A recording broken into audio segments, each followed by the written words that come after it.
Ladies and gentlemen, please take your seats. Welcome to the annual Keare Forum. I'm John Cruden. I'm the president of Environmental Law Institute, and you're in for a treat. This is the beginning of our focus on cities, and in particular our focus on this enormously important area of sustainable cities. And you would all agree that other than this minor little election that was just held, if you put that aside, cities are on our mind, aren't they? And we're absolutely delighted to have the experts. But as I will remind everybody at our dinner this evening, that at the same time we celebrate cities, at the same time we honor them, we are mindful of the devastation that has occurred recently. We're mindful of the 100 deaths. We know right this second in New York and New Jersey that those individuals are coming out with resilience and with courage, and we honor the leadership in New Jersey and New York in particular. And just for a second, I would like everybody just to take a moment of silence thinking about those great individuals and what they're experiencing right now.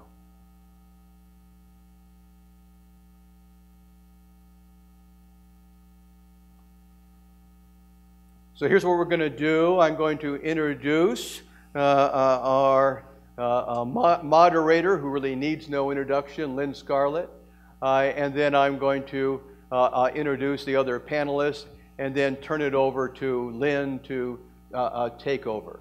I would ask those of you who have cell phones that are on, if you will, turn those off so that you'll be able to hear during the presentation. So starting to my immediate left, your left as well, is the moderator of our great panel today, Lynn Scarlett.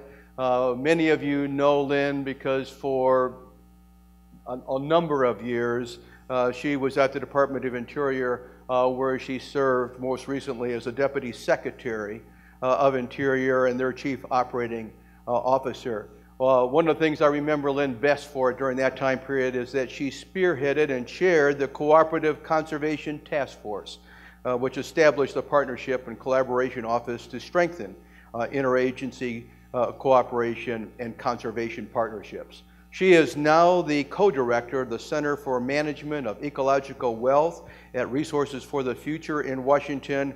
She's a great environmental analyst and scholar. Her work focuses on landscape scale conservation, climate change, adaptation, greening of businesses, infrastructure, and many other issues.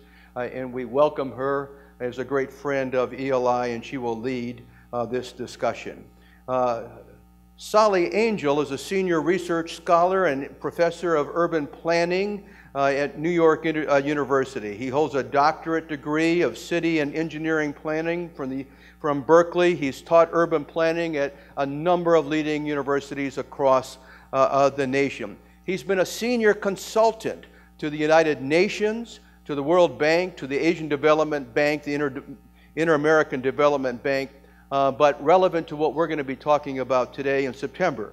He published Planet of Cities, and he's co-authored the companion volume of Atlas of Urban Expansion, and I hope he mentioned some of that great research today. Ken Cornelius is the head of the Global Center of Competence in Americas for Siemens. He has been in the position that he now holds since this year. He's responsible for the sales and marketing functions that deepen local relationships across Siemens' important business enterprise. I find it interesting that he's currently on the board of directors of the Georgia Chamber of Commerce, the Metro Atlanta Chamber of Commerce, and the Georgia Research Alliance. He's the ambassador for Siemens to Atlanta, and in that capacity he's working with leaders on civic government, environmental matters across that great city. Dr. Colin Harrison is the director and distinguished engineer for IBM. Dr. Harrison is the director of the Enterprise Initiative team working on technical coordination of IBM's Smart City offerings. During 2009, he was the principal contributor to establishing a global business team for smart cities and for communicating the technical vision to IBM's clients. Julia Parzan is with and the coordinator of the Urban Sustainability Directors Network. She's had substantial positions in both public and private positions. She is working now to improve sustainability development, program design, project management, and education. She's been a foundation officer director. She's worked in conservation and employment. She's advocated triple bottom line entrepreneurship. She's been a leader in state government. Her role as coordinator in the Urban Sustainability Director Network is important. That's a group of 100 members that are actually focusing on the public center sustainability. And then with us today, and then you might actually hear more from him this evening, is Carter Strickland, the Commissioner of the New York Department of Environmental Protection. Carter was appointed the commissioner in that New York City in August 2011. Before then, he was in the department's deputy commissioner, where he saw environmental planning analysis and permitting. He has other background. He's an attorney. He served in the New York Attorney General's Environmental Office, and he has lectured and been a professor of law at Rutgers. And then a friend, great friend of ELI, Dr. Terry Yossi, who's the president and CEO of World Environmental Center. Terry works in an area there he is, Terry right this second, developing and implementing strategies to advance sustainability throughout the business operation of all the WEC member companies. Prior to WEC, he was the vice president of the American Chemistry Council. He's also managed a global CEO task force to develop the Responsible Care Global Charter to improve chemical industry performance. He's also served as the director of EPA's Science Advisory Board, where he advised on the scientific basis of public health and environmental decision-making. We have an excellent panel. I'm very delighted to have them talk to you today, and I turn you over to Lynn Scarlett.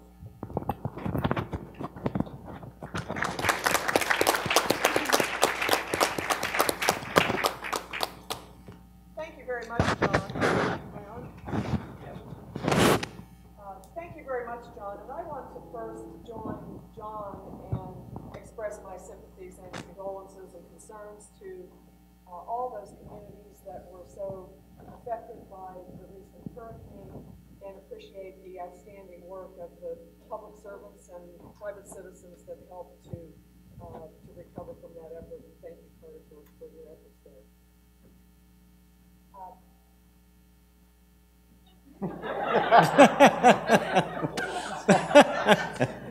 This is can I chew gum and talk at the same time?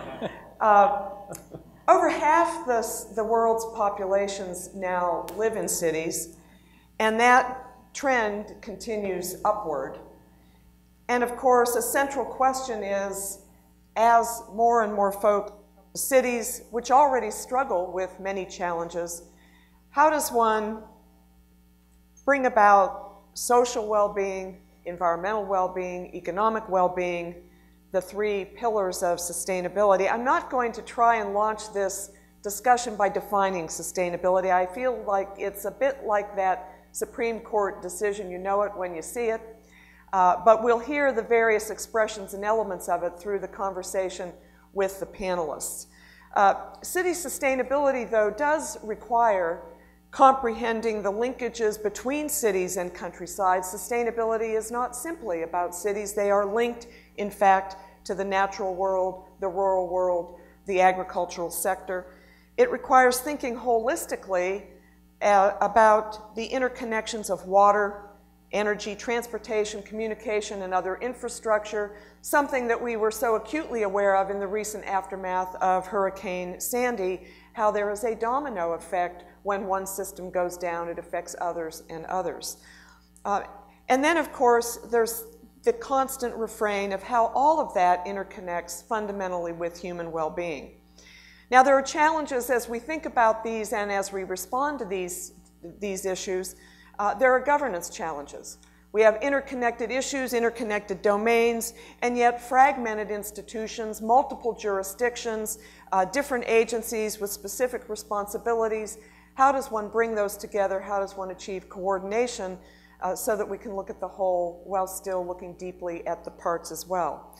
Challenges of innovation, Julia will talk to some extent about that, and those challenges are multidimensional. They involve the public sector and private sector. They involve technology, but they also involve institutions, market design.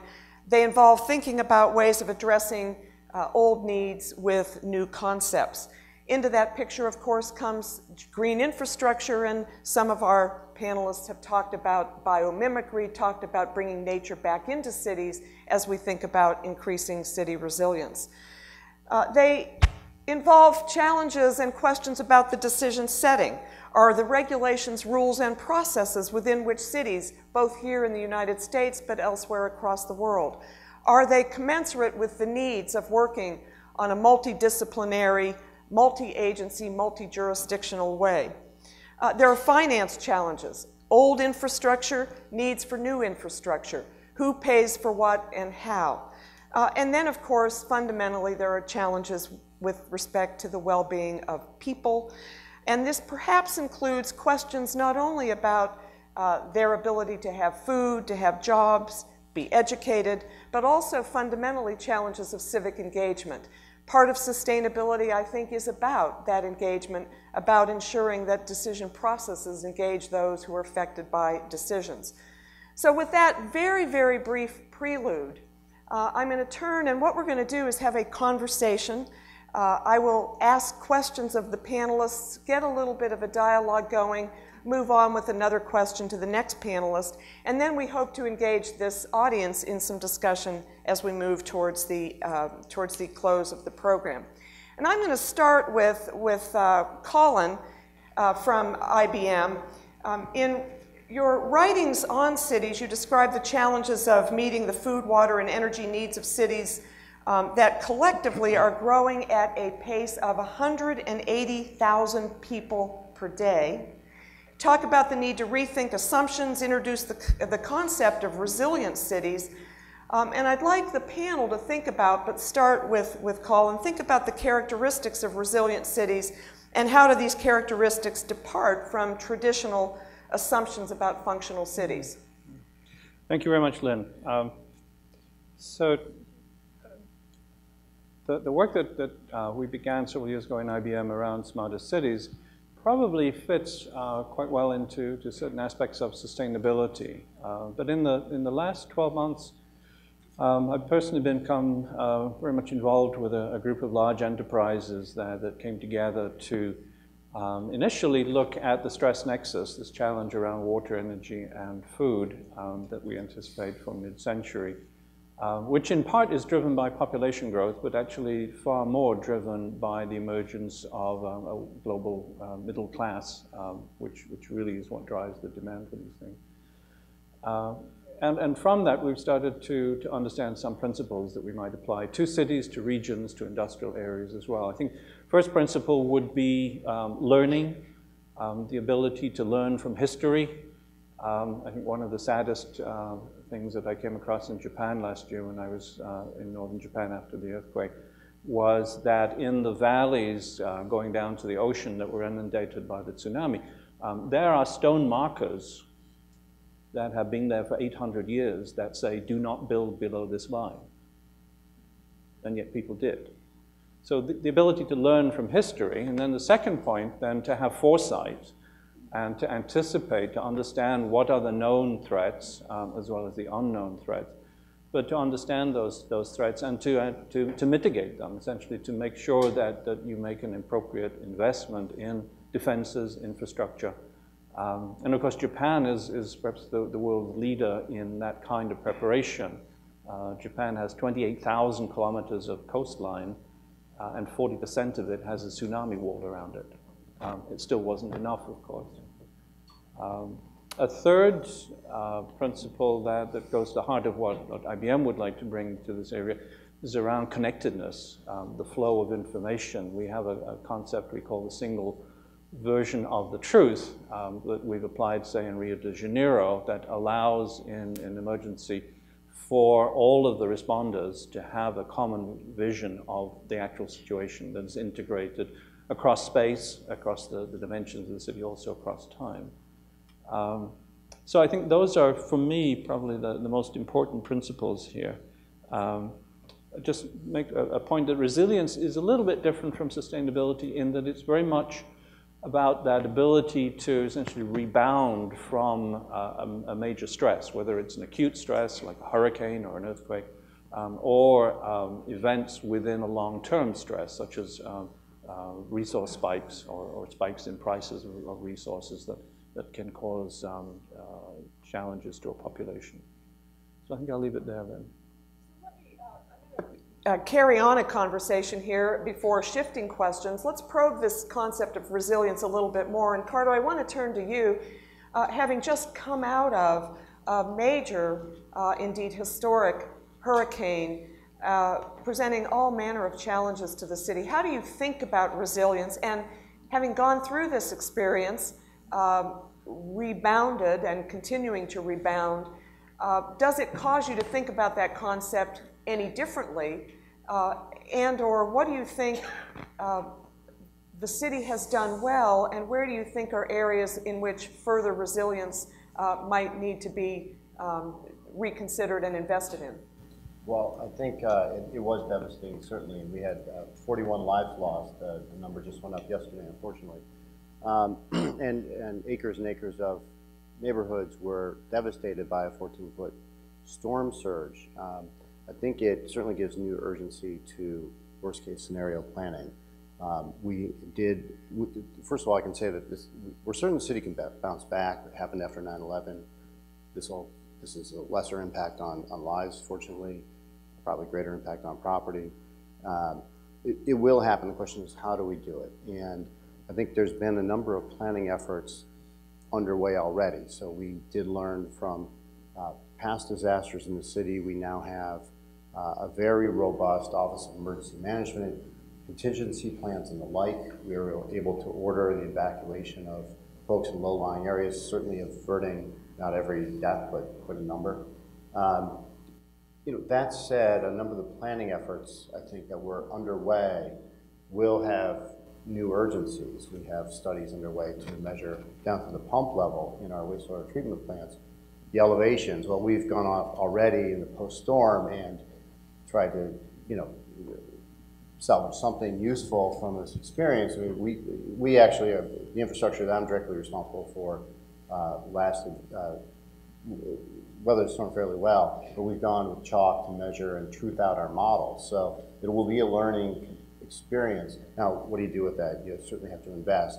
What the city has had underway for several years actually is an effort organized under our Plan YC Sustainability Office, which Julia knows, called the Green Buildings Task Force. And they came out with recommendations a number of years ago, 2010. A number of those were enacted, and as a result of that, our building code now does require new construction, not retrofitting existing, which is another story, but new construction in those flood-prone areas to have things like elevated utilities and the like. And for certain critical infrastructure, they have to have an additional amount of freeboard. For everyone else, right now, it's optional, although I understand that FEMA does give some discounted insurance depending on the amount of freeboard you have. So I think the code approach is certainly one. Building level resiliency, something that we're looking at. There's been a lot of discussions in our city and elsewhere about city level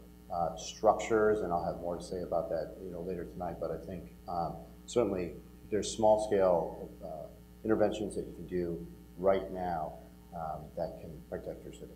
So I want to take this thread of resilience a little bit further, and there were a couple of comments made. One, the importance of learning, and Julia, you've done a lot of thought about learning processes and their importance. So I'd like to have you speak to that learning criterion, if you will. How is it that cities learn? How is it that they don't fall into the situation described in Japan of markers 800 years old and yet nonetheless building that occurred? And then pick up on the joint themes of Colin and Carter, who on the one hand describe resilience as having something to do with the capacity to redound or bounce back, if you will, from challenging situations. And yet, in Carter, your comments, you intimate that there's a great deal of advanced planning that goes into securing that ability to bounce back. So, Julia, if you could talk a little bit about learning, and then I'd like to turn to Sully, you, to talk a little bit about the relationship between capacity to bounce back and advance or anticipatory thinking. Julia? Great. In 2007, I was the outside program manager for the development of Chicago's Climate Action Plan, which was an adaptation and mitigation plan. And at that point, it was kind of anathema to be working on adaptation. It was seen as saying you've given up on mitigation. And that has so changed over these 5 years for a combination of good and bad reasons, obviously. But at this point, there are very few cities. In the Urban Sustainability Directors Network, there are 120 cities, about 50 million in population.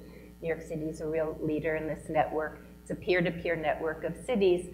And just about everybody is working on adaptation planning at this point. But on learning, let me give you a great example. We have an innovation grant program where groups of cities can come together to collaborate on a problem.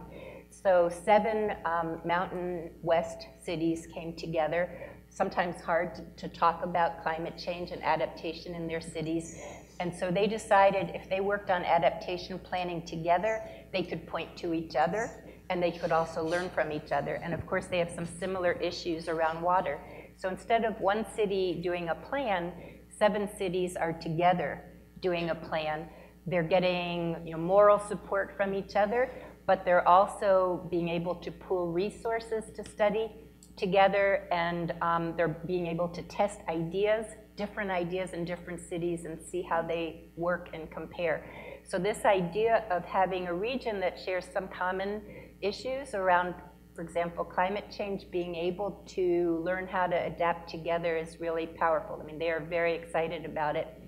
We also have a user group of about 30 cities that meets monthly by phone to compare stories on approaches to adaptation. And they've sort of dealt systematically with buildings, with infrastructure, with sea level rise. But the key thing that it comes back to, which is so exciting about this around learning, is this is really, in the end, as much about process as how you deal with a particular answer. And so what they're talking about is how do we build the adaptive capacity of our cities? What structures are we going to put into place? So a lot of the learning that's going on is how do you get the crossing in Chicago?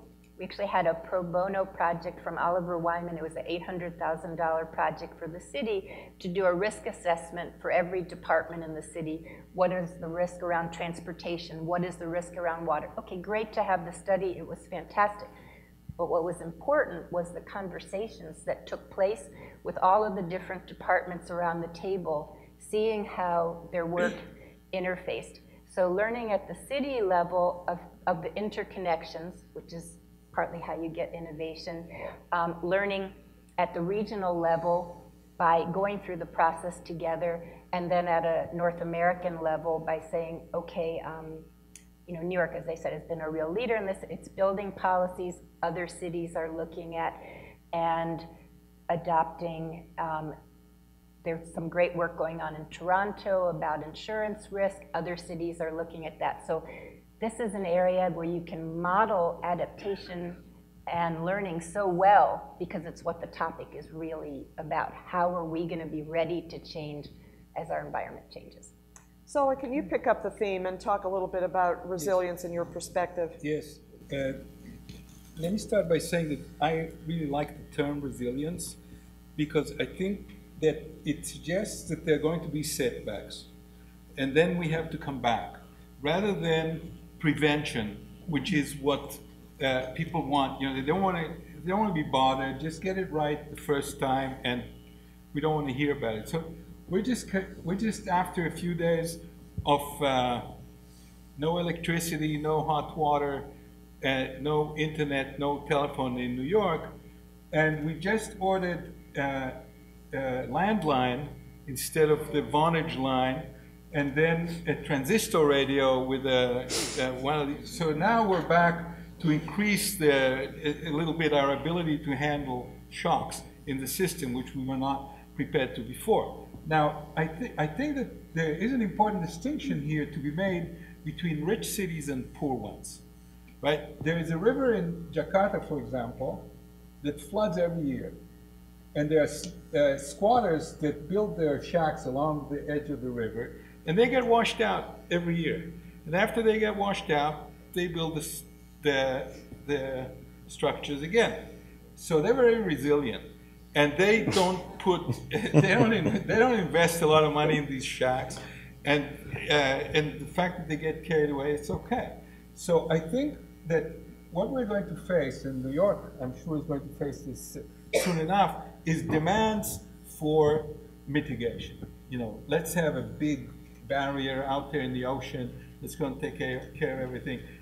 Like, we want perfect security. We want to reduce the risk. And that the idea is the opposite. The poorer you are, the more realistic you are about the way this world works, the more at one you are with nature, the more you realize that there's going to be a give and take, and that the cities, especially in developing countries, are not going to have the resources for mitigation or for building dikes along 40% of the shoreline, and that these cities have to be built for destruction, reconstruction, destruction, reconstruction in the future. The Dutch have a good example of that, which is they obviously have some major surge barriers, but they also have a new concept now, meaning 10 years or so, of living with water. And I think that's, as they face upstream behind the dike, water coming in, they realized we have to live with this. Yeah. So I want to shift gears a little bit, although I think, as Barry Commoner said, there's an interconnectedness to everything. But turn to Terry Yossi. And Terry, you've written a lot about system-level interactions across energy, food, telecommunications, transportation. These interactions, in fact, are described by Colin Harrison in another article. I alluded to them in my opening comments. And one of the challenges cities face as they strive to become resilient is, in fact, that some of the problems actually unfold or transcend jurisdictional boundaries. In other instances, the problems involve interconnected, or at least conceptually interconnected, kinds of infrastructure. I remember reading about Albany, New York, I think it was, where the wastewater treatment facilities are owned and managed by one entity. The pipes and tunnels are, in fact, managed by yet another entity. The freshwater system is yet another. And that is replicated across this country. So a challenge is, how does one coordinate across these fundamentally interconnected kinds of infrastructure or issue domains? You talk a little bit about what I sometimes refer to as network or shared governance, rather than governance that is centered wholly on agencies with specialized services. And I wonder if you could talk a little bit about the governing framework. We've heard a little bit about the learning processes, a little bit about the infrastructure, a little bit about design concepts, but talk to us a little bit about the governing framework and the challenges of reorienting city governance towards a framework that allows us to work with these interconnectivities. Thanks, Lynn. For purposes of this discussion, I would distinguish among three different types of governance, and each type is currently being applied. There is that form of governance that most of us in this room are perhaps most familiar with, which is the more top-down hierarchical form of governance that is characteristic of many government agencies or corporations, for that matter. There's what I would also call a network system of governance. A marketplace is a good example of that, where there is information available to participants in that marketplace, and buyers and sellers exchange that information for purposes of mutual gain through that common network called a market. There's also what I would call collaborative governance, where discrete groups or institutions find common cause in order to achieve certain specific goals that they're both interested in advancing. I think what's interesting today is that all of these kinds of governance is being rapidly challenged by both advances in technology, where we have an ability to measure and acquire information that sometimes overwhelms the capacity of our formal governance structures to understand them, much less apply them. But I think more fundamentally, what's challenging our system of governance is that we're used to a situation where we're trying to solve very discrete problems. We're trying to reduce particulate matter in the ambient air. We're trying to reduce toxins in water supplies.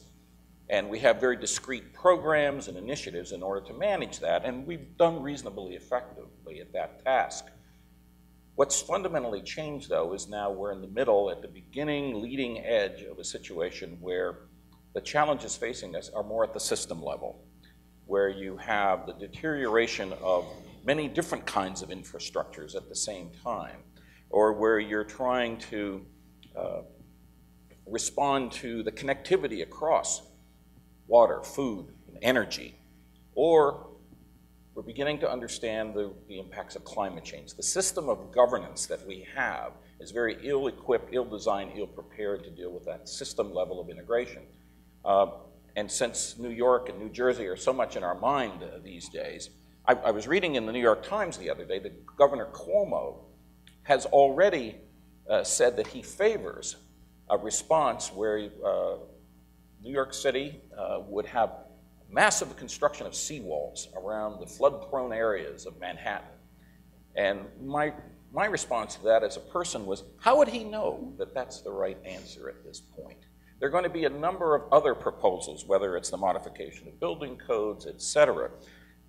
And I think what the challenge that's facing Governor Cuomo, Governor Christie, Mayor Bloomberg, and every other local official and impacted citizen is, how do you arrive at a system-level solution that responds to the very clear, critical, short-term emergencies where you have to provide people with food, shelter, fuel, et cetera, in order to provide for the necessities and amenities of life.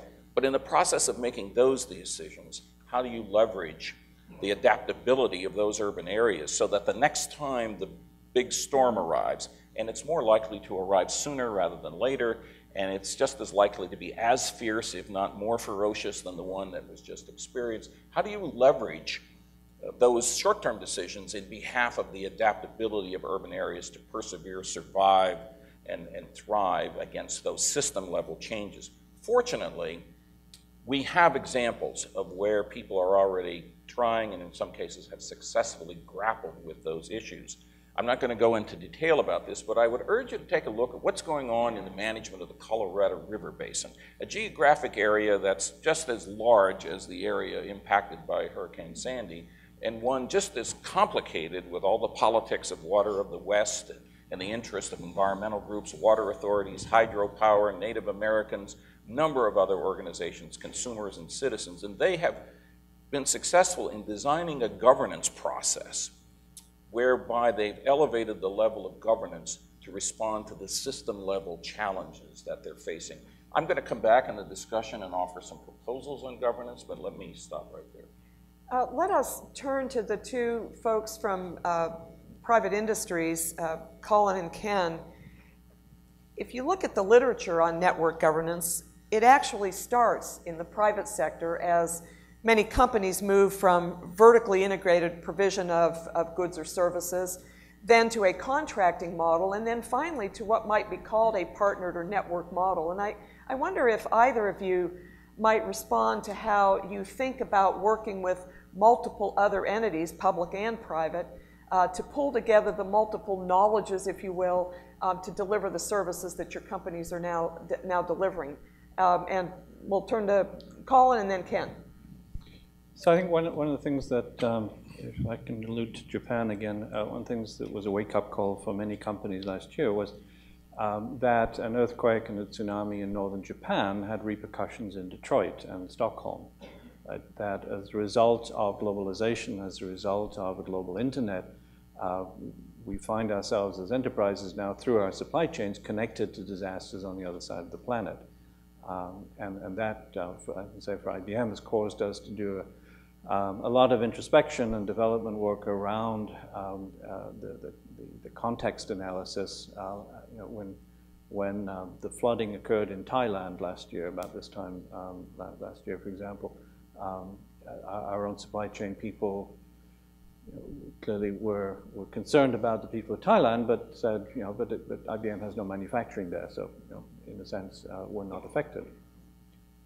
But then it's a short thought from that to realize that, oh yes, but we buy disk drives from Western Digital. Western Digital has 40% of its manufacturing capacity in Thailand. So again, through the integrated, the ecosystems of industry, we're increasingly connected to disasters wherever they occur on the planet. Ken? Yeah, I think we've learned in private industry, and I think you'll see it in government as well.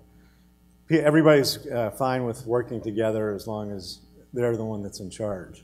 And but I think in industry, you can have a plan, and I think you can have a plan in government, that there's a clear share of what everybody does, there's a clear split of responsibility, and then there's a clear reward for that investment. And I think we're seeing that. It's very easy to look at infrastructure projects that produce revenue or save money because there's a clear financial benefit for that. And I think we're seeing that more and more. But I also think we have to look at things. One of the things I've seen, as I've gotten more and more into the cities and infrastructure piece, is that we still basically behave and we do things from a process standpoint the way we did them 50, maybe even 100 years ago. And it's very difficult in a government setting to look at it and say, let's change this structurally, because it means somebody loses power somewhere.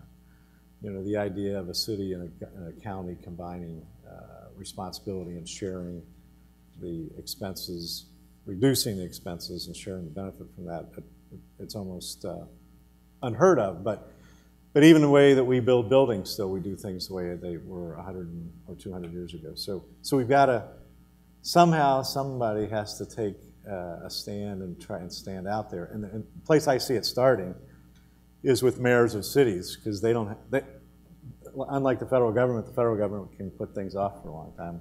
And the mayor has to see his constituents every day. So they have to deal with the situation right now. And I see the mayors, I think, are going to lead us out of this, out of where we are now and into the future where we need to go.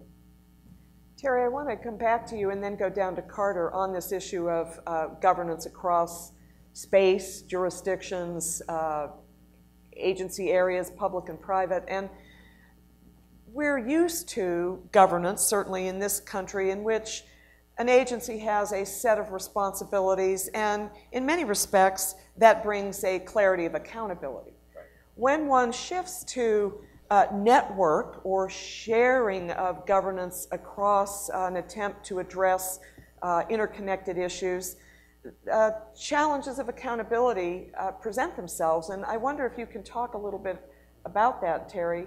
How does one address that, or what are your observations on that? I would make three proposals along that line. And it's not just in the context of Hurricane Sandy.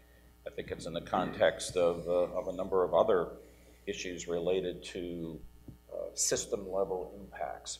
These kinds of governance systems, and I would be an advocate, I mentioned there were these three types of governance for purposes of today's discussion. Top-down governance, network governance, collaborative governance. I think we're going to need to find a mechanism to integrate all three in order to be sufficiently informed and adaptive to the kinds of challenges that will be meeting us. There's no single institution, there's no global company, there's no unit of government, there's no NGO that has the ability on its own to solve any of these problems. And so while human beings as a species are initially stupid, and we tend to be defined, or we tend to respond to crises, one of our endearing qualities is that we are ingeniously adaptive over time. And so I would make three quick proposals on how to deal with governance going forward. One is that I think we will probably have to create new kinds of special mechanisms to allow that collaboration across jurisdictions, across geographies, across political units, and across public and private sector boundaries. So that's point one. Secondly, we're going to have to make investments so that as much of our infrastructure as possible becomes a lot smarter. So in the future, we have to have an infrastructure such that the power generation system is able to communicate with the homeowner who needs to recharge his or her electric vehicle, who in turn is linked in to the bridges and highways that inform us what better routes we can take, so that when we are in an emergency response situation, there's a system that's in place that talks to each other, governed by some rules and protocols. The emergency response people in cities and in states have gotten very good at knowing how to respond and who has what set of responsibilities in an emergency response crisis. We need to extend that kind of behavior, those kinds of responsibility to a much broader plane. Only the crises we're going to be facing isn't just only in a scenario of a terrorist attack or something like that. It's going to be in a scenario of an environmental or climate-related situation. One of the interesting features that I found about the Colorado River example that I cited was climate scientists are actually at the table informing the mayor of Denver or the mayor of San Diego, because they're able, with their more precise understanding of climate science, able to develop much more accurate scenarios on a much more specific geographic basis. And I think we'll need to integrate that other kind of expertise. One last proposal I'd make in terms of governance. Consumers and the public have largely been left out of this debate about how to conduct our planning and how to make our systems more adaptive. And yet, technology will connect them more and more. Consumers already have the ability to regulate the level of energy they want to use in their homes. They're increasingly able to adjust how much water they're going to consume, and just extend that analogy across a lot of other systems relating to telecoms and things of that nature. So we're going to have to figure out a way to make consumers much more engaged, not only in terms of making positive choices, but also letting the marketplace signal consumers that if you're going to locate your house on a floodplain zone, there are economic consequences to the price you're going to have to pay to adjust for that, because the rest of us are not going to subsidize that behavior either. So I think those are the kinds of issues that are going to face us going forward in governance. So Solly and then Carter, yeah. Yeah, I want to make a pitch against coordination and integration. I think I've been teaching planning, and these are very common words, and every official and everybody wants to get everything coordinated. I find this absurd, and the reason I find it absurd is if you want anything done, if you want to get anything done, you need to limit the number of voices that are preventing you from getting it done. You know, just tell me what I need to do and let me move forward. You know, so for example, I use a military analogy. In the military, when you move out, they tell you, you have this place from here to here. Don't go across to the other guy. Just keep within your theater and move forward. And don't coordinate with anybody. And my feeling is that it's much more complicated. What Terry says is much more complicated, because what we need is inventions and intervention in organization that are limited and that are not coordinated. So for example, let me give you an example that I like from the environmental perspective. There's the Los Angeles Air Quality Control District. And that has the mayors of all the 35 municipalities in Los Angeles. They get together to deal with issues of environmental quality. So if somebody comes and says, we don't want to use oil paint on the buildings anymore. The mayors talk about it, they vote, no more oil paint. And so that they have kind of single issue, and I know they can't deal with all these emerging issues, and that I agree. But these kind of, we need inventions where people are willing to give up their power, limited power, to create an organization with limited ability to solve a problem and let it move. Because if we need organizations that can solve problems that we can't define and should be ready to do things and should coordinate with everybody, we're never going to get anything done. So I'm going to go down to Carter and respond to that. And I want to actually ask you to respond directly to that, but also to something that Terry said. New York, with its Plan NYC, actually has done probably one of the preeminent efforts at looking across systems, across responsibilities, looking at interconnections, trying to get a more systemic or holistic look at the city and its sustainability, if you will.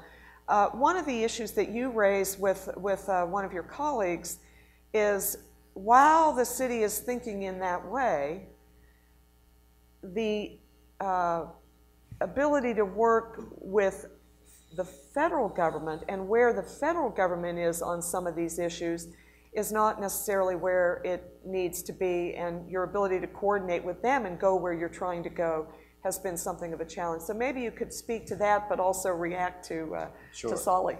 Sure, and then I also want to react to something that Terry said, I guess, of your model, so like the collaborative model, and if I can use the term integration, I'm trying to integrate your comments with the ones we just heard, because there's a lot to that, you know, if too many people are doing something, nothing gets done.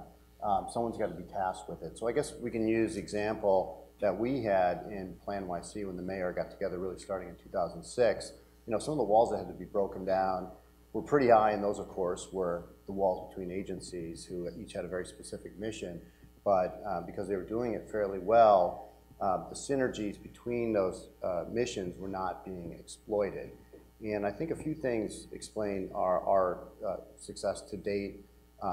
One is agencies did get together initially to develop this overall strategic plan, but then people were tasked, agencies, and commissioners and everybody else down the line, were tasked with getting it done. It was very specific initiatives. And to take one example, and those initiatives, by the way, the agency that was responsible for it had to report out. So we are responsible, the Department of Environmental Protection, for managing water quality in the city and surrounding harbor. That's great, and one of our initiatives is green infrastructure, and I know something that Lynn has worked on and many others. I think it's a great integrating policy that's also very specific.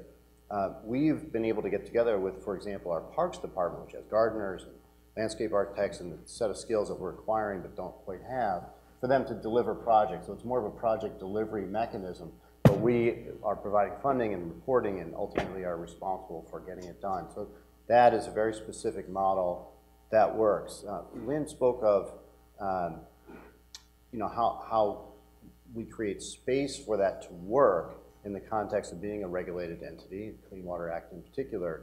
And I think one successful model that we've developed with our state agency in a recent consent order, could be another document, we'd certainly prefer that, but consent order we made work, and our legal team that's in the audience made it happen, was to create really an adaptive management structure within that. So we have certain targets that we have.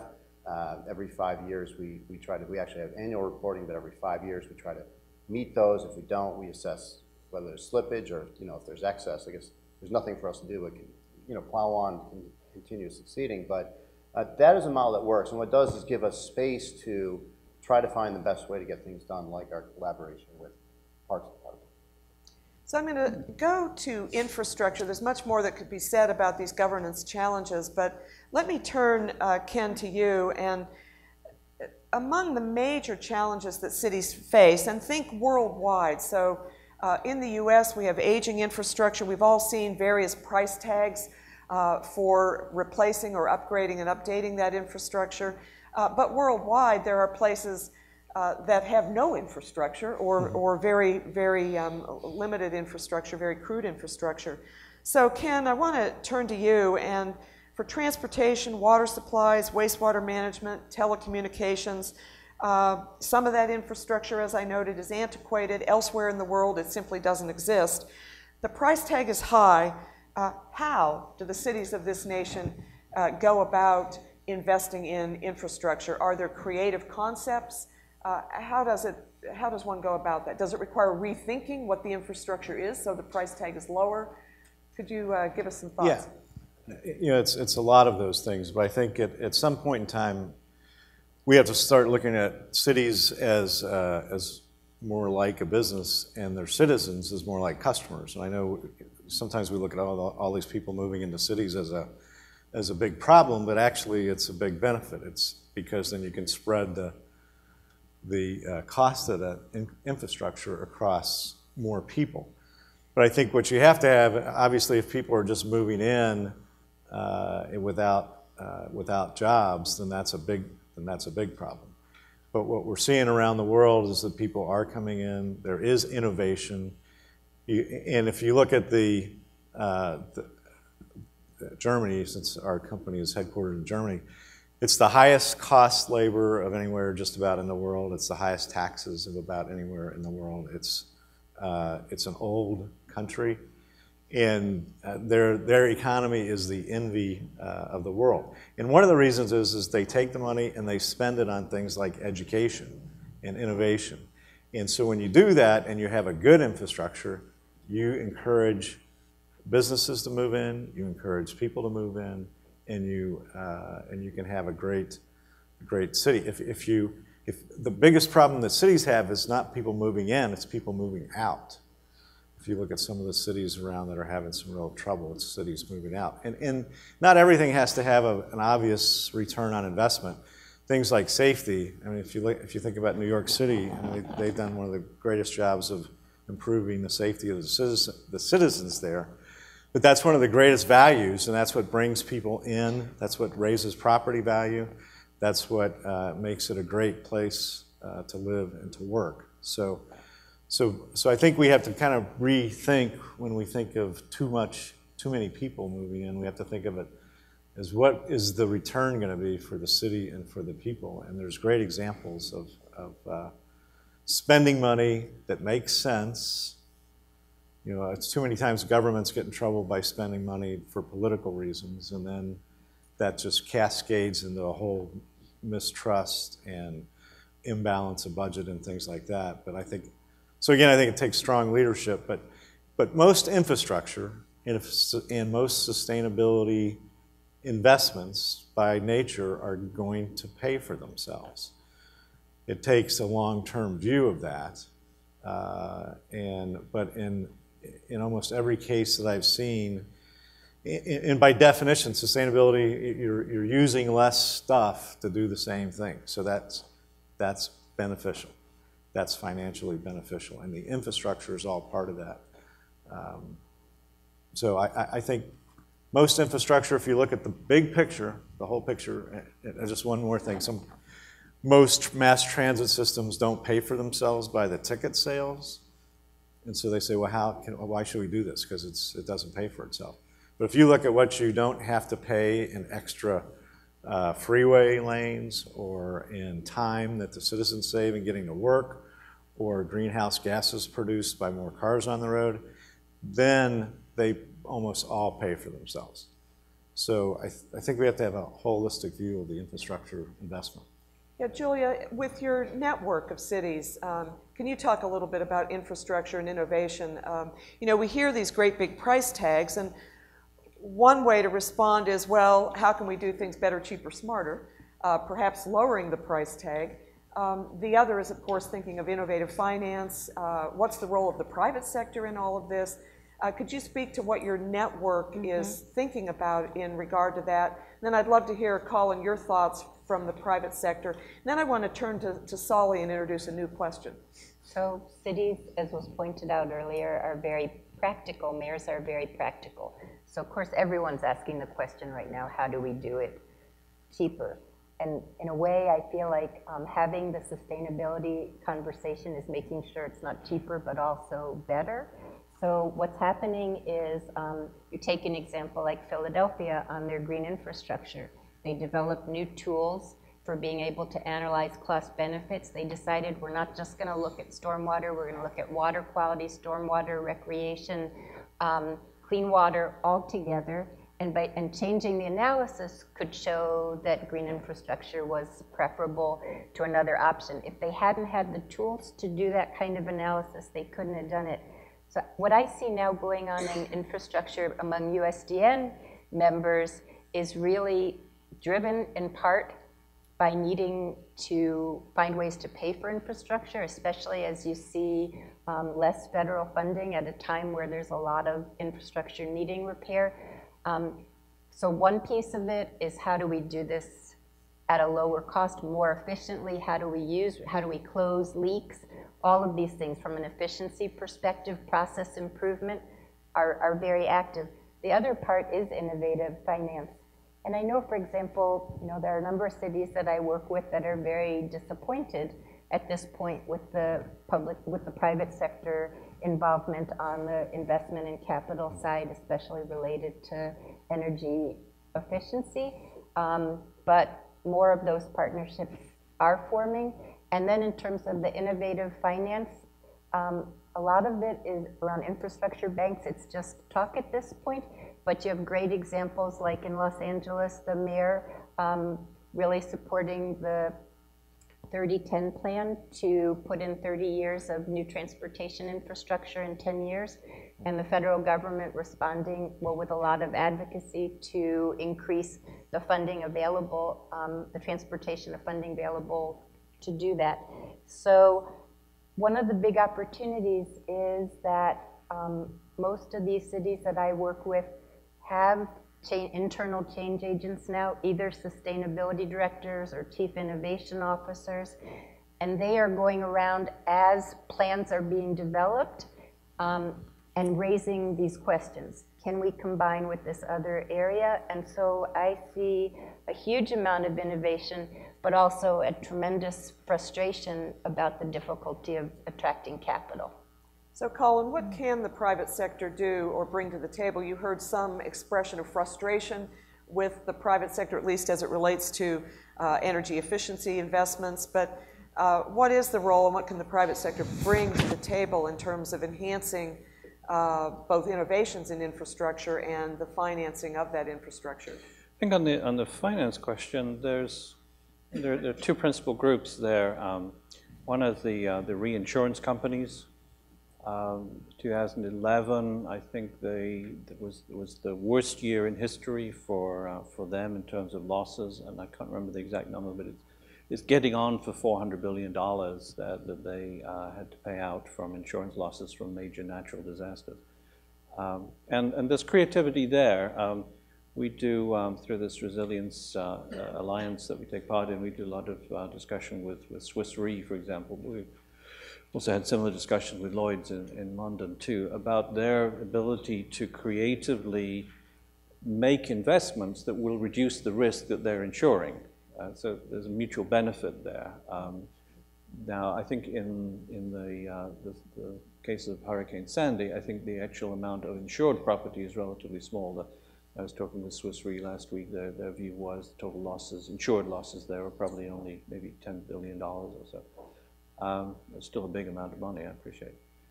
The other group that is interested to help here are, perhaps not so much in the developed countries, but in developing countries, I'm thinking particularly, say, of Bangladesh or Vietnam, are the development banks. And their interest is, it will be very hard to bootstrap those economies if they are, unless they can mitigate some of the major risks that they face. Why would you make an investment in a plant in Bangladesh if you can guarantee that it will be flooded every year or every couple of years? So there's a willingness there to make these investments in the understanding that they will enable further economic development, which again is in the interest of the banks. So I think that's probably a couple of rays of hope in that space. So I want to turn to city form, and Sala, you've written a lot about city form, and there have been fads and fashions over time. We remember a period when there was at least in this country, but to some extent in Europe, a view that the cities were crowded, that the tenement houses were places of squalor, and therefore the flight to the suburbs and actually lower density and kind of building on the periphery. And yet the pendulum swings from time to time, and now there's a lot of discussion about density, that we need higher density cities, that public transit works better in those contexts, is more cost effective. Your book, Planet of Cities, you actually examine city form, and you discuss this issue of density and the linkage of cities to the periphery. And I wonder if you can talk a little bit about your thoughts. Just as you question some of the common wisdom on coordination, you question some of the current wisdom on the value of ever greater densities. Can you speak to a little bit to that and what your thinking is there? Thank you.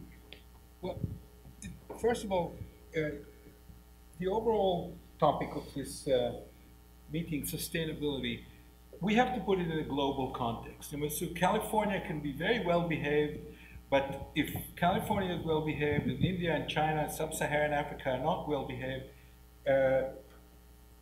it's not going to solve the problem. So we have to shift, when we talk about cities, we have to shift the limelight to cities in developing countries for the simple reason. Between now and 2050, the urban populations in developed countries, that is the US, Europe, and Japan, are going to go up by 160 million people, of which 100 million, by the way, will be in the US, and 60 million in all the other developed countries. At the same time, this urban population in developing countries will grow up 15 times that, so 2.5 billion people. So for every person that comes to an urban area in a developed country, there will be 15 people coming into the developing country. So the problem really that developed countries face, which we hear a lot here, are not the same as the problems that these developing countries face. And they're not the same in ways that have to do with this group of people. For example, when we graph the rate of urban growth against the rule of law, right? What we find is that there's an inverse relationship between the two. Namely, the fast-growing places have weak rule of law. So ideas that we have about how to combat urban development problems in countries that are growing rapidly cannot be premised on what we're doing here, where we have rule of law. We're used to rule of law. We say you can't build here, that's the end of it. You can't build here. If you say you can't build here, somebody in Honduras, they say that's very nice, and they build there, right? So, so it's not an option. So we need to think about other ways of looking at that. And so what is happening, and this is what I've written about and what you referred to, what is happening is that when you look at global data, and for the first time we have global data because of satellites, because of the emergence of new statistics, and we all know about it. For the first time we see that urban densities are going down everywhere. So it's not just America that is sprawling. It's Europe that is sprawling, it's Bangladesh that is sprawling, African countries. Densities are going down so that urban expansion takes place at almost double the rate of population growth. So let's say if a city doubles in population, it almost quadruples its area. Right? So, and this is happening globally, and for a good reason, because transportation is cheap, because people are richer.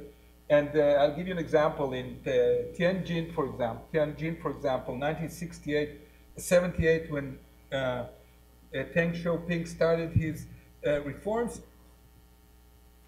they had 6.5 meters square per person in Tianjin as a living area. Today, they have 25. So they have 4 times the living area than they had before. And they have a lot more light and air, too, so that Tianjin has expanded a lot faster than the growth of the population of Tianjin. So what we have in these countries is urban expansion. Now, the American response to that is what you were saying. It's kind of containment. You know, the most famous American city in the city planning school is Portland, Oregon. Why? Because Portland, Oregon has an urban growth boundary that it adopted in 1979. You can only develop within this boundary. And the reason we want that is we want to preserve the beautiful countryside and the view of the mountain. And that is wonderful for the people who live in Portland. It's not so wonderful for the farmers who want to sell their land to subdivide this thing. But anyway, we've managed this very nicely. Now, Portland in the last 30 years has grown up by 500,000 people. Shenzhen, for example, has grown up at the same time from 58,000 to 9 million people. You know, so these cities are expanding. You know, so we can't stop their expansion, which means that the solutions, the American solutions, which is increased density in the name of reducing carbon emissions and energy use, which are all very good ideas, are irrelevant when we get to Bangladesh, because Bangladesh does not use any energy and does not have any carbon emissions. Right? They just have high density. And what they need to do is what you suggested, which is expand. And what they need to expand is infrastructure in order to break out. And so the solutions are very different from here, where we want to protect agricultural land and revive the inner cities like Ken was talking about that are losing populations.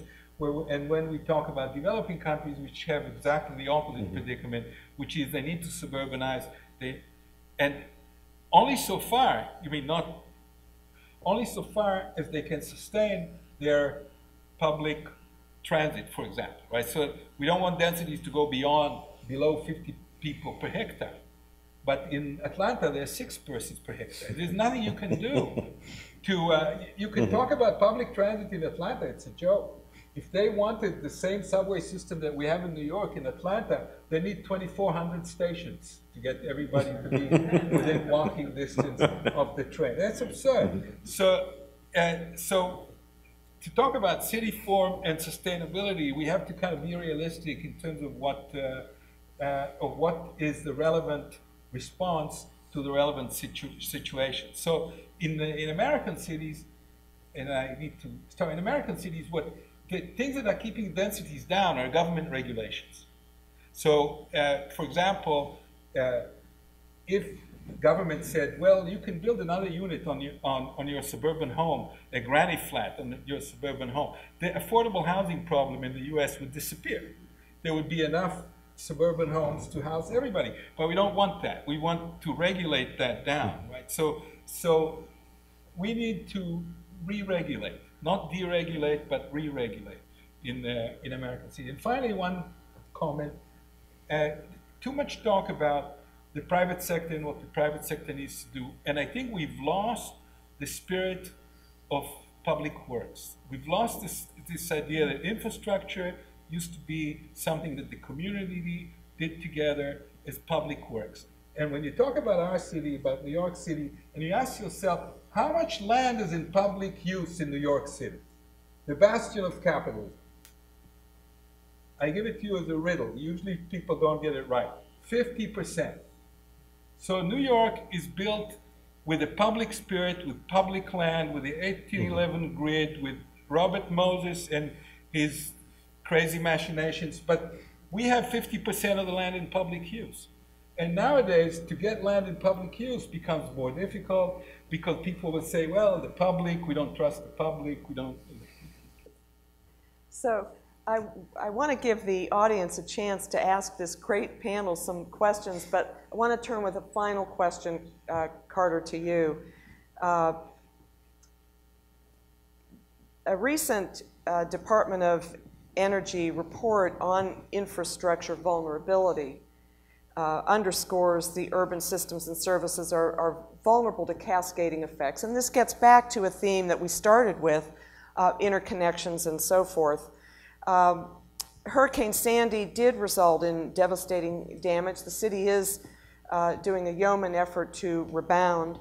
But nonetheless, those effects reflect in many respects the cascading effects described by the DOE report. The electricity goes down, that affects water pumps. Transportation goes down, that affects the ability of businesses to operate on and on.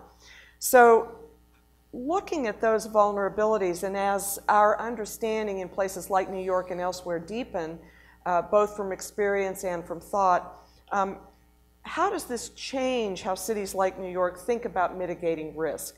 Really thinking about those cascading effects, does it have an effect on how you think about the future? Well, certainly, and I think that Sandy validated, as if it needed validation, that DOE report. You set an example, but to give a little bit more color, I guess. You know, the water system, our drinking water is fine. We supply it. Our balancing reservoirs at 300 feet, so we can get it to 6 floors, but a lot of public housing works, for example, are higher than that. That's why you have the iconic water towers. And the severe degradation of the electricity network prevented people from having drinking water, from flushing their toilets, and the like. So it's certainly a big issue, and obviously a lot of the MTA, which had some flooding issues in subways, was able to empty those tunnels, but was still dependent on the electricity system to come on board. So I think it certainly heightens what is sure to be a lively rate case that Con Ed is about to file this fall, and we have our comments ready.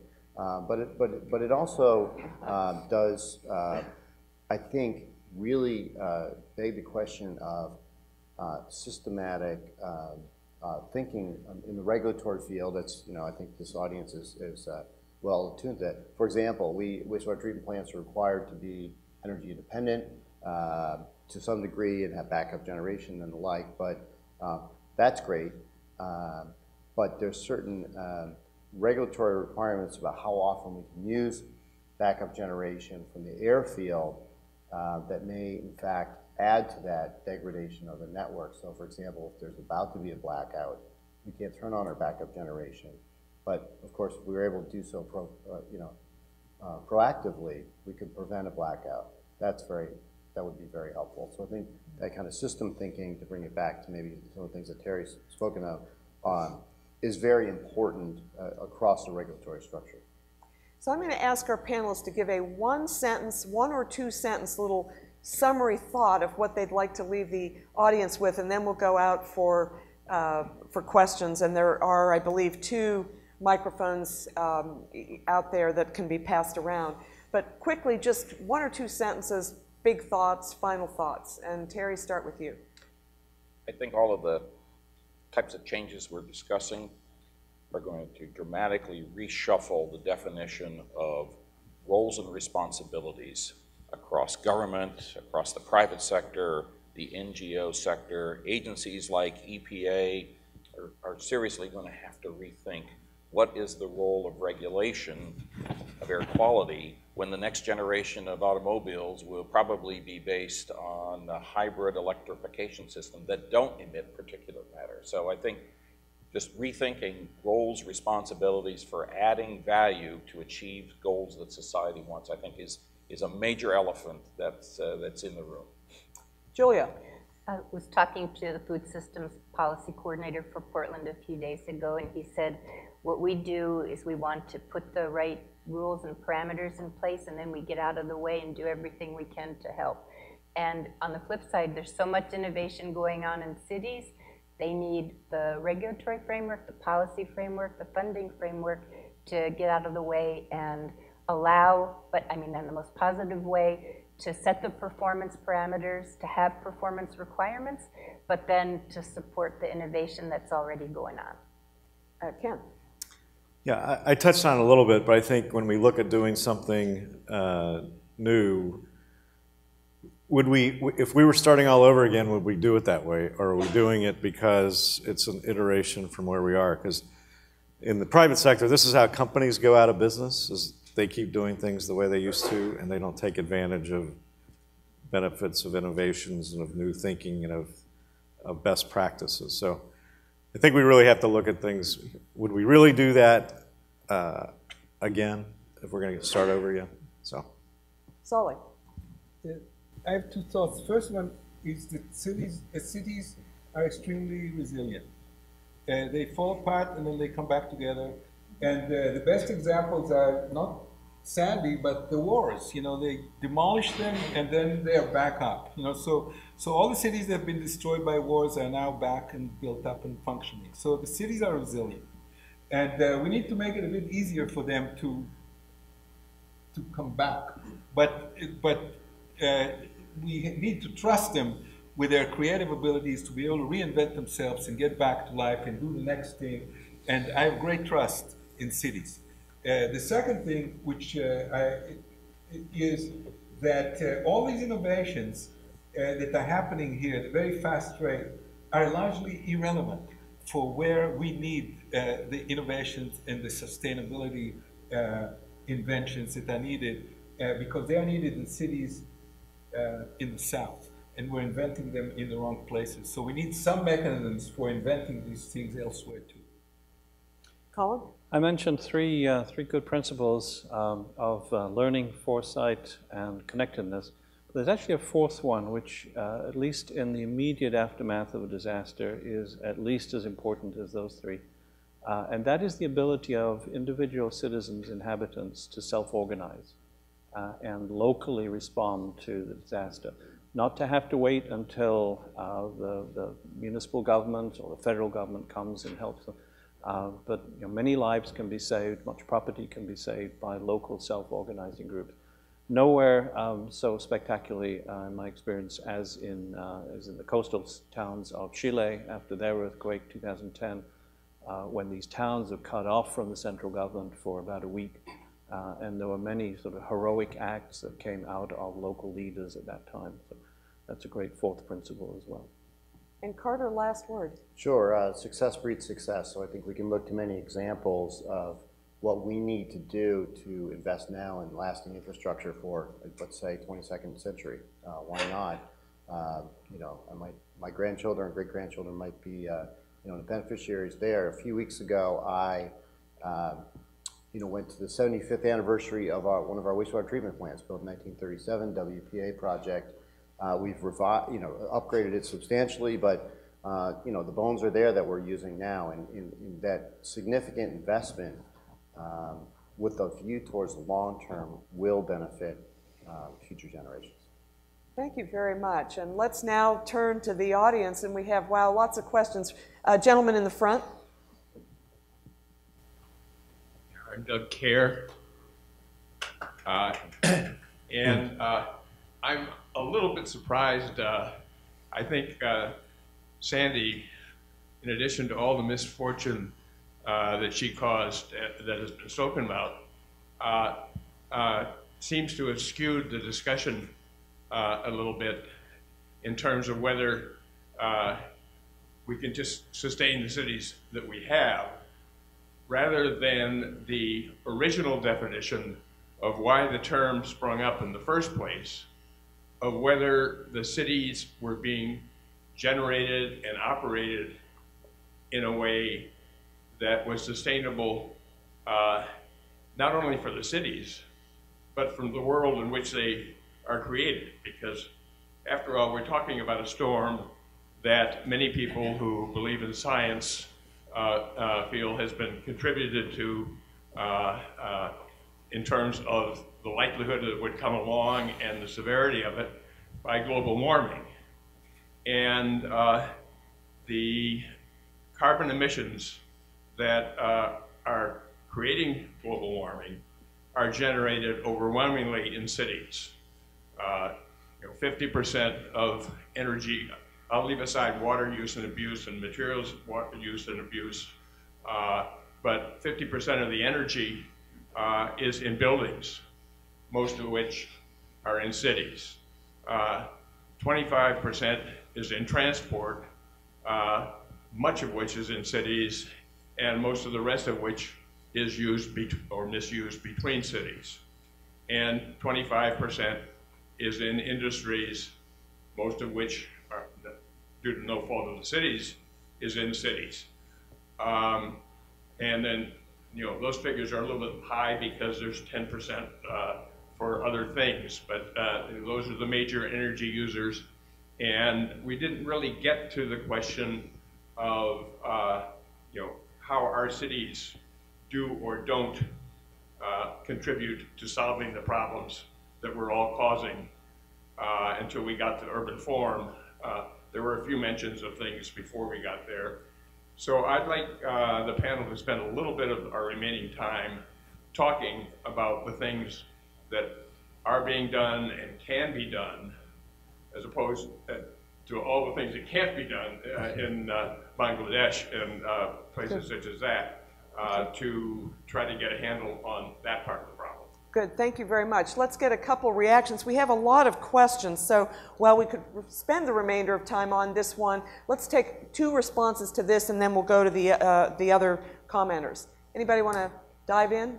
Julia. Well, just one comment, which is, and this has only been done for transportation, not for all emissions, but if you look at the emissions maps, initially just looking at total emissions, you'll see cities as being the primary location. But if you look at per capita emissions, I'm talking North America, not globally, the map completely switches around.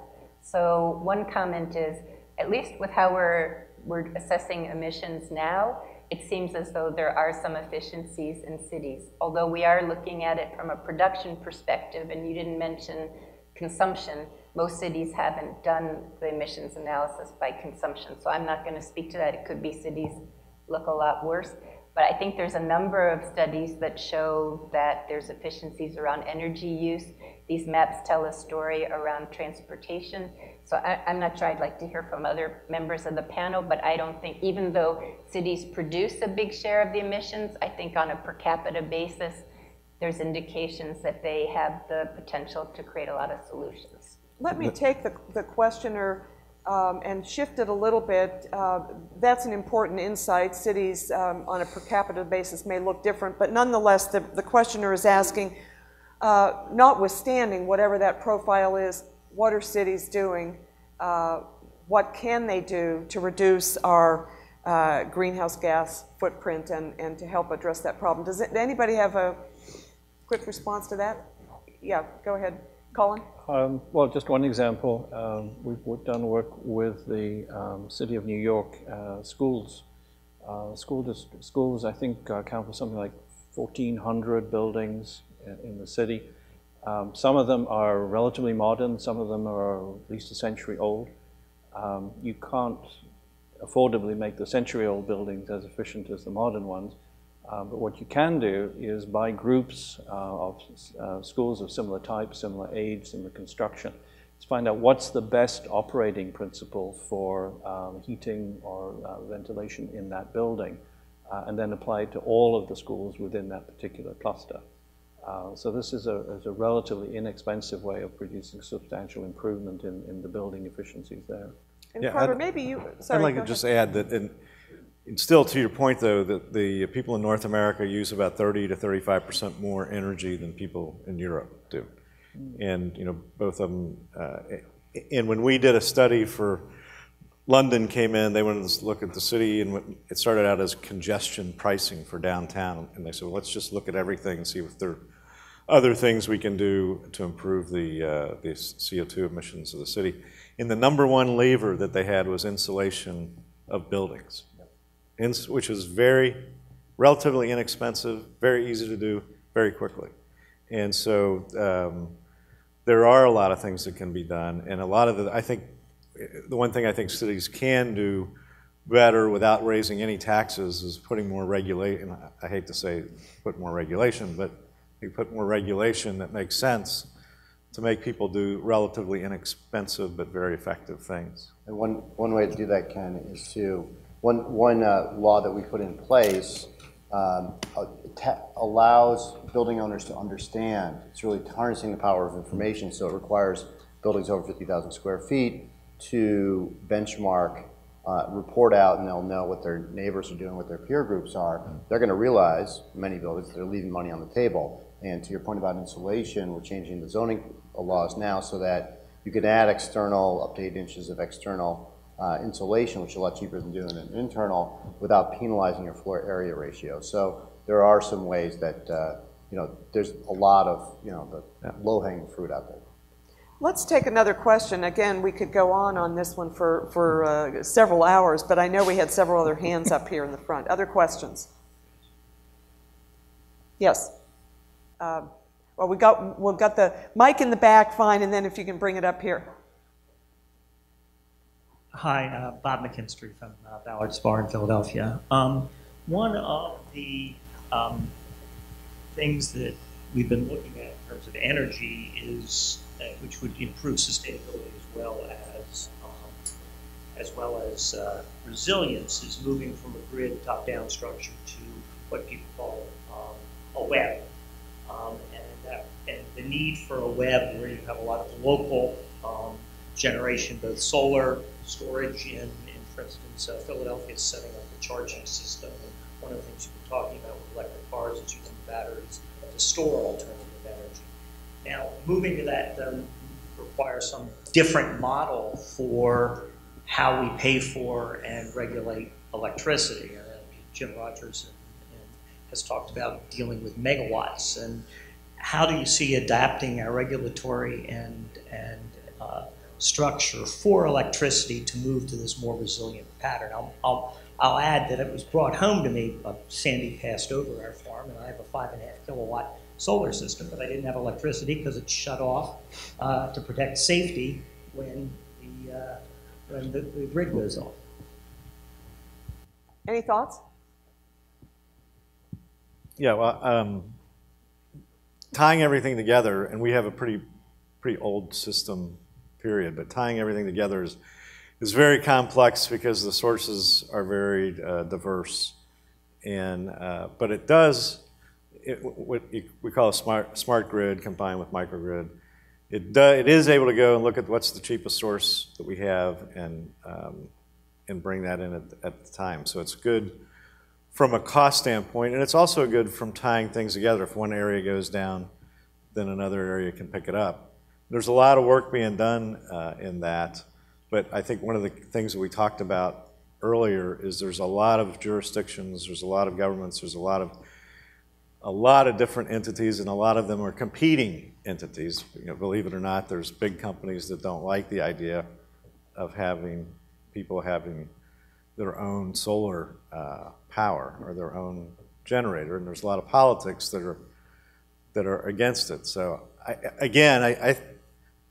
think if I was going to say the one main thought that I would leave people with is we really need to show leadership in these areas where people start thinking about, you know, the good of the whole as opposed to their little piece of the world. So we have a question here in the front. Sorry, do you have it already? If you could give this gentleman, and in the meanwhile, does somebody else have a? Oh, okay. So we'll take one more question, and then we'll wrap up here. Okay. Ira Feldman, Green Track Strategies, University of Pennsylvania, and lots of other hats. For the sake of brevity, I'll limit myself to just words and phrases that have come up in this excellent panel. First of all, Lynn started with resilience, and there are efforts afoot to substitute resilience for the word sustainability, and there are efforts afoot to replace climate change adaptation with resilience. Resilience is a fine word, appropriate in lots of contexts, but I just urge caution in how it's applied more generally, and I'd love to hear any further comments on that. Within the governance piece, Lynn mentioned networks and the inadequacy of that by itself.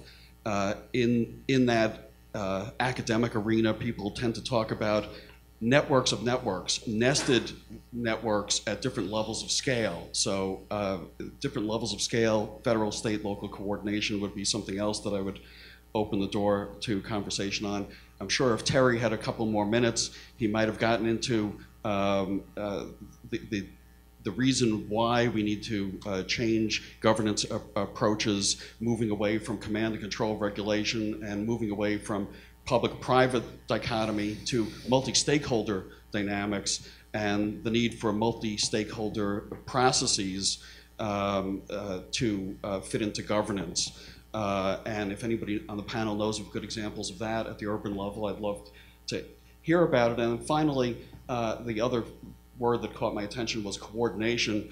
And while not everybody can participate in every discussion, it's also kind of dangerous to weigh expedience over everything else, and particularly when sustainability calls for multi-stakeholder dynamics, you have to weigh expedience against processes that are fair, equitable, transparent, and democratic. And if you wanted to respond to that, that would be great. So instead of a multi-shareholder, we have a multi-question there. If you will, take a little bit, and then we're going to close. Terry, and then we'll go down to Colin. My Western Pennsylvania coal miner's son practicality gets the better of me in moments like this when I'm in these very exclusive conversations where we use $25 United Nations words like sustainability and resilience. And what I think we always have to remember is that unless we can communicate these concepts in ways that consumers and members of the public not only understand, but understand why they're going to be better off. You know, it's the quintessential Clintonian approach to governance. You have to be able to communicate why people are going to be better off buying into these concepts that we're all talking about. And so that's not only a language issue, it's not only a political power issue, it's ultimately a question of legitimacy. And I don't think we who have these conversations have really come to terms with that yet, because in most forums where I engage, the consumer is still sort of the afterthought. They may be on the receiving end of a lot of decisions that are made in their behalf, but until we find a way to integrate the consumer and the citizen into the core of this decision-making process through their own decisions and those who they elect or allow to make decisions in their behalf, I think we're always going to be the dog chasing the car down the road. And Colin, I think you had a final word, and then we'll turn back to John. I would say we need both. I think sustainability and resilience do different things, responding to different challenges, related challenges, but different challenges. And the reason that this focus on resilience is coming up is that it's clear that as we have to consider not a 2-degree world, but a 4-degree world, that we will have to confront a lot more instability, instability in natural phenomena, but instability in economic and social systems too. And it's a desire to be prepared for that instability. I was in a discussion last week with the Chief Environmental Officer of a very large industrial company, and he actually reduced a room to silence with the observation that for his company in a 4-degree world, it has no business model. It would have no way of doing the long-term planning that that company needs to do in the face of the levels of instability that they would anticipate. So I'd like to thank the panelists, and then let us give them a round of applause, and then we'll turn to John.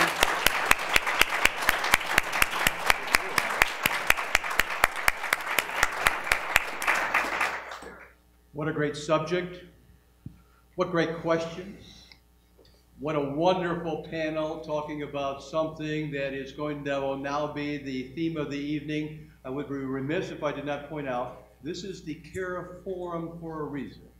And it is because the Keare Forum has generously financed this throughout the years. And we have a representative here, Doug Keare, if you would stand up, please, and be recognized as the individual representing the Keare Forum.